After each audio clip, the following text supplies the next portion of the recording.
Hello everyone, this is Angela here, and well, I'm back doing videos.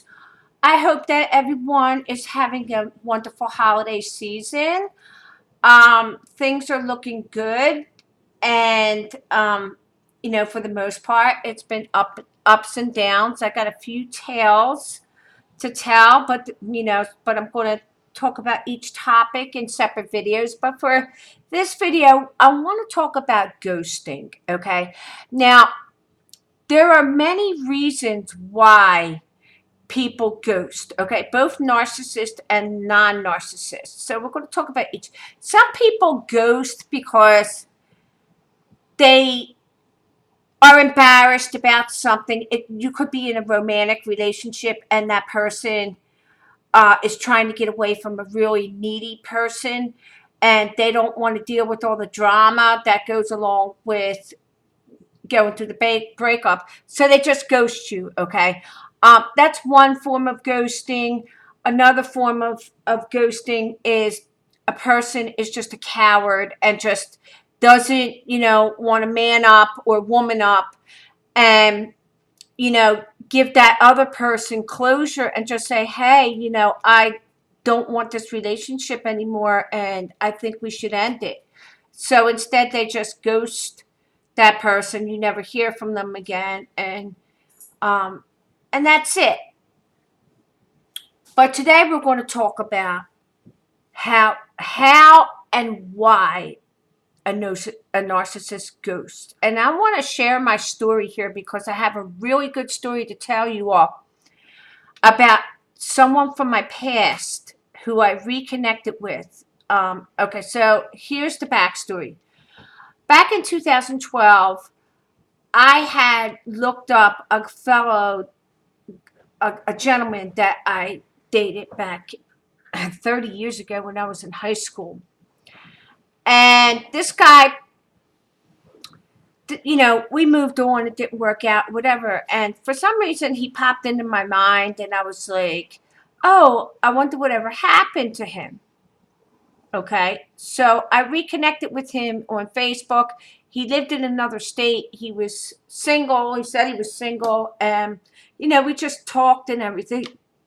No big deal. Then he came back then he left Florida at some point later, came back here to Philadelphia where I live.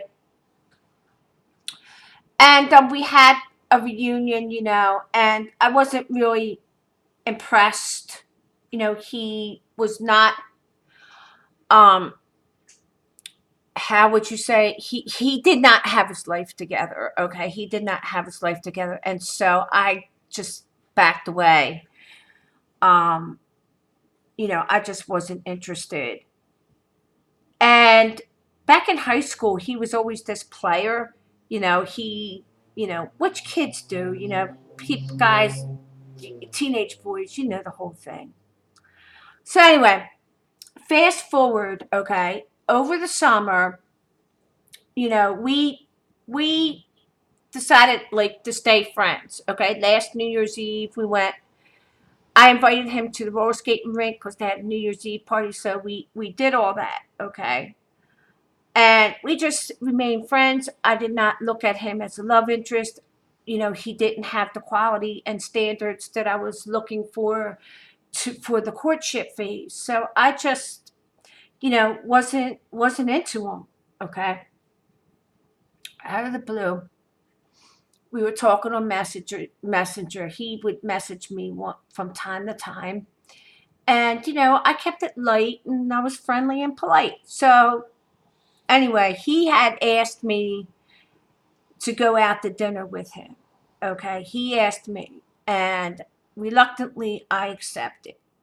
So I didn't believe that he would actually go through with the date because he just seemed like a person who was financially struggling, and he just, I don't know what was in his mind at the time. Okay, so the week leading up to the date, I want to read you the text messages, and you could see the love bombing, like,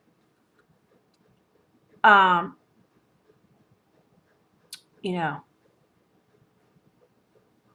So you're saying, so we're making arrangements for this skate and dinner.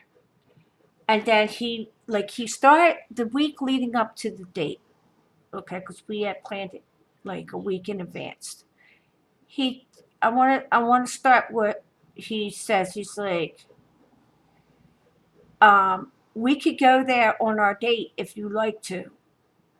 Yes, yeah, I would like that. Talking about the restaurant, okay. Okay, it's a date. Okay, nice. Skate, date, and dinner. Sounds awesome. Yes, you are awesome.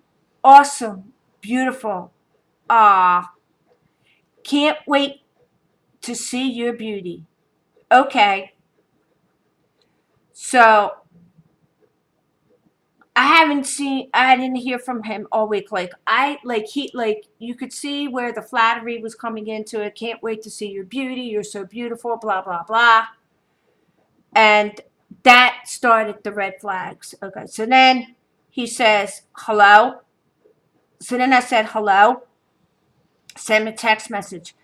On Friday, the date was that Saturday night, and I text messaged him that Friday night, and I said, I haven't heard from you, so I'm wondering if we have a date. Nothing. So I'm like, uh-huh. He didn't respond to the text message. The night of the date came. I did not send another text to him. I did not call him. Okay, I was waiting for him to reach out to me to confirm the date or explain what was going on. Nothing. Total ghosting. So I said to him, on Sunday, okay, the next day came. He never showed up for the date. So the next day was a Sunday. So I said, you know what? If I didn't know you better, I would be pissed off. But you see, I knew that you were going to pull this stunt. I gave you the benefit of the doubt to test you and to see if I was wrong. Well, you proved me right. And for whatever reason, you pulled this stunt. It is unacceptable. I do not appreciate being ghosted. It is rude and it's not going to happen again because I will never make plans with you again. Do not waste my time again. Luckily for me, I knew that you were going to do this and made other plans. So don't ask me out again because you can't afford me or anyone else. What did you think that I was going to offer to pay for the date? So go on and take your sorry behind and your nonsense and go find someone needy, pathetic, and desperate, just like yourself. Okay? So then he texts me back and he says, hey, wow, so sorry to hear that. Sorry I missed you. Don't hate me. Please forgive me. Still love you. Still love you. Give me a chance to make it up to you. I am sorry. Still love you. Been working third shift and I apologize for not calling you, but will make you happy and satisfied with knowing that third shift was horrible and need to make it up to you. Sorry about that. I only want to make you happy, satisfied with knowing that I love you. Sorry, love. And then he's like, and I did not respond. And then he sends another series of text messages. Hey, you was always a gentleman and gave you respect. Never hurt you and was not a pig. Still sorry and love you. Always a place in my heart. Love you. Okay. Now, do you see the love bombing? Okay. How can you love somebody that you don't even know? This man is basically just an acquaintance. I don't know him. All right, so I'm going to go on, okay, and I'm going to so I responded to him because I just saw that this was just toxic love bombing. And I said, Thomas, I accept your apology and have moved on. I like you as a person, but I'm not interested in getting involved with you. My time is very valuable to me, and I don't have time for this nonsense. You say that you love me? Really? Well, how can you love someone who you just met? We dated in high school, but that was over 30 years ago. People change over the years. I'm not that teenage girl with the pink sweater. I'm a mother, I'm a grandmother, and a career woman. Ghosting is unacceptable. It's rude and inexcusable. I can't be bothered with this nonsense. I perceive you as being a man who plays games, who is extremely needy, and who doesn't have his life together. I don't have time for this. So if you'll excuse me, I have got to get to the office. So then he responds and he says, never assume a simple phone call could have resolved all of this, but you didn't. Texting is your ignorance of assumptions.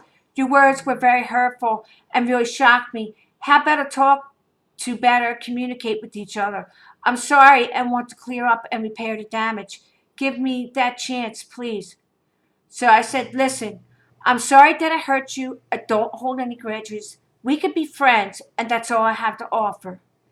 And then he says, thank you, apology accepted, and still want to talk with you. I hope that you understand, that you can understand me. So then I said, okay, I don't know what to say at this point, except let's just be friends and keep it light. Then he says, have a great day, and always thinking of you, and wondered if we fell in love years ago, what and where would we be now? Ugh. So then I said, I understand, but that was not meant to be. We were kids, and we both had a lot of growing up to do. Yes, it broke my heart back then and lost you.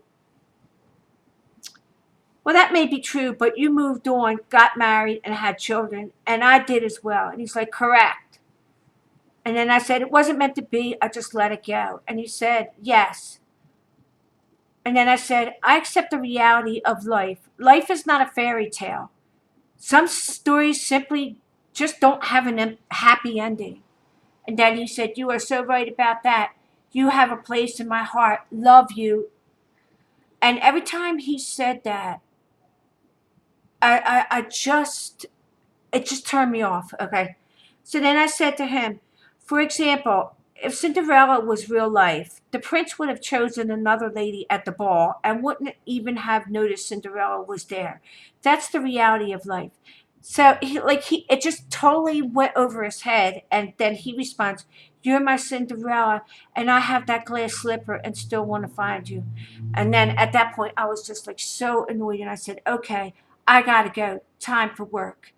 And then he said, okay. So I'm going to stop this here, and I'm going to make a part 2 to continue on. And just, it ended to the point where I had to block him. So I'm going to continue on. I don't like to make long videos. And so let's just stop here, okay? Stay tuned for part 2.